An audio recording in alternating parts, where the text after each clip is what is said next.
চতুর্থ শ্রেণীর সমগ্র শিক্ষক ও অভিভাবক আপনারা যারা তৃতীয় পর্যায়ক্রমিক মূল্যায়নপত্রের জন্য স্বাস্থ্য ও শারীরিক শিক্ষার প্রশ্ন খুঁজছেন বা আমার ভিডিওর কমেন্ট বক্সে আপনারা কমেন্ট করছেন স্বাস্থ্য শারীরিক শিক্ষার প্রশ্ন নিয়ে আলোচনা করতে, আজকে ভিডিওটি আপনাদের জন্যই। এই ভিডিওতে আমি চতুর্থ শ্রেণীর ছাত্রছাত্রীদের স্বাস্থ্য ও শারীরিক শিক্ষা প্রশ্ন নিয়ে আলোচনা করব থার্ড এক্সাম বা ফাইনাল এক্সামের জন্য। তো চলুন ভিডিওটি শুরু করি। ভিডিওটি শুরু করার আগে আপনারা যারা এখনও পর্যন্ত আমার চ্যানেলটিকে সাবস্ক্রাইব করেননি, এই চ্যানেলটিকে সাবস্ক্রাইব করে পাশে থাকুন এবং নোটিফিকেশন আইকনটি অন করে রেখে দিন। তো চলুন দেখুন। এক, নিচের প্রশ্নগুলির উত্তর দাও। ক, ভূমিকম্প কেন হয়? উত্তর নিশ্চয়ই বলতে হবে না, তবুও আমি আপনাদের সময় বাঁচানোর জন্য সংক্ষেপে বলে দিচ্ছি ভূমিকম্প কেন হয়। উত্তরটা লিখে দিচ্ছি, দেখুন। উত্তর: পৃথিবীর শিলামণ্ডল বিভিন্ন প্লেটের সমন্বয়ে গঠিত। এই প্লেটগুলো একে অপরের সঙ্গে সংঘর্ষ, দূরে সরে যাওয়া বা পেছনে পিছনে সরে যাওয়ার ফলে ভূপৃষ্ঠে প্রচণ্ড কম্পনের সৃষ্টি হয়, যা ঢেউয়ের মতো পৃথিবীতে ছড়িয়ে পড়ে। জলে ঢিল ফেললে যেমন তরঙ্গ ওঠে, ঠিক তেমনই। সেই জন্য কিন্তু ভূমিকম্প হয়। এই কম্পনটিকে ভূমিকম্প বলা হয়। ঠিক আছে, এবার আমরা চলে যাব বজ্রপাত কি। উত্তরটা কি হবে দেখুন। মেঘে মেঘে ঘর্ষণের ফলে যে বিকট শব্দ বিদ্যুৎ চমকায়, যা বৈদ্যুতিক শক্তি, আলোক শক্তি, তাপ শক্তি, শব্দ শক্তিতে রূপান্তরিত হয়, তাকে বজ্র বলে। প্রথমে আমরা জানবো বজ্র কি।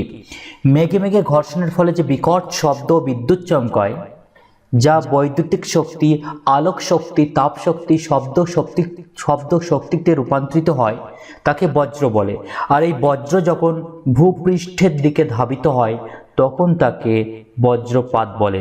অর্থাৎ বজ্র যখন ভূপৃষ্ঠে ধাবিত হয় বা ভূপৃষ্ঠে পতিত হয়, তখন তাকে বজ্রপাত বলে। চলে যাব আমরা পরের প্রশ্নে, দেখুন। গ, মণ্ডুকাসনের উপকারিতা লেখো। মণ্ডুকাসনের উপকারিতা দেখুন। এই আসন পায়ের মাংসপেশির ব্যথা, হাঁটুর ব্যথা হতে দেয় না, পায়ের পেশির দুর্বলতা দূর করে, গোড়ালির সচলতা বৃদ্ধি করে, পায়ের রক্ত চলাচল বৃদ্ধি করে, ফলে পায়ের পেশি মজবুত হয়।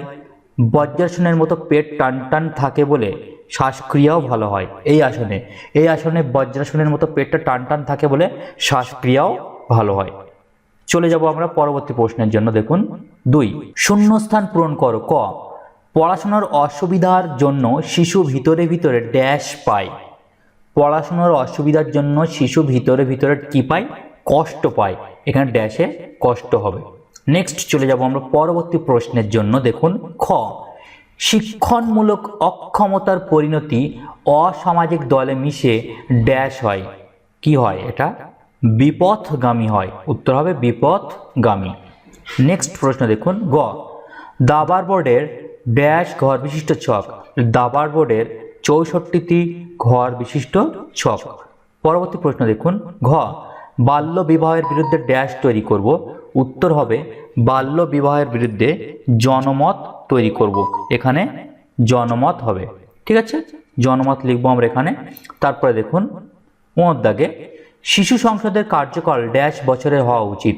উত্তর হবে 1 বছরের। তাহলে লিখব শিশু সংসদের কার্যকাল 1 বছরের হওয়া উচিত। নেক্সট প্রশ্ন চলে যাব আমরা, দেখুন। সঠিক উত্তরের মাথায় টিক চিহ্ন দাও। ক, দাবা খেলা মোট 32টি 42টি ঘুঁটি থাকে। দাবা খেলায় মোট 42টি না 32টি ঘুঁটি থাকে। উত্তর হবে 32টি। নেক্সট প্রশ্ন দেখুন।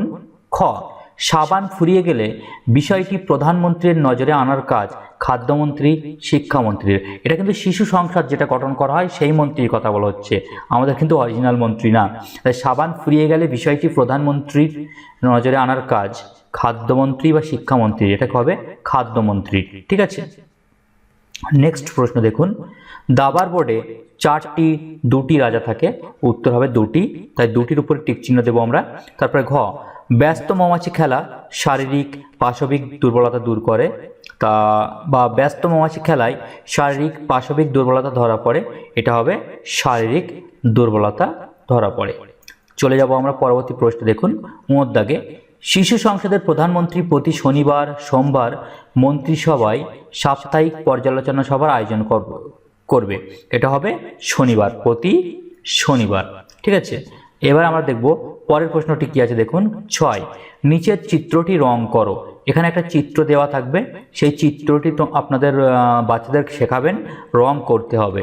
দেখুন এই যে চিত্রটি দেখতে পাচ্ছেন, এই চিত্রটি রং করতে হবে। আমি একটু জুম ইন করলে বুঝতে পারবেন।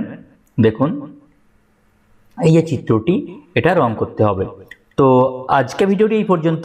ভিডিওটি ভালো লাগলে অবশ্যই কিন্তু আপনার ভিডিওটিকে লাইক করে দেবেন এবং বেশি বেশি করে শেয়ার করে দেবেন, এবং ভিডিওটি কেমন হয়েছে অবশ্যই কিন্তু কমেন্টস বক্সে জানাবেন। তো চলুন শেষ করি।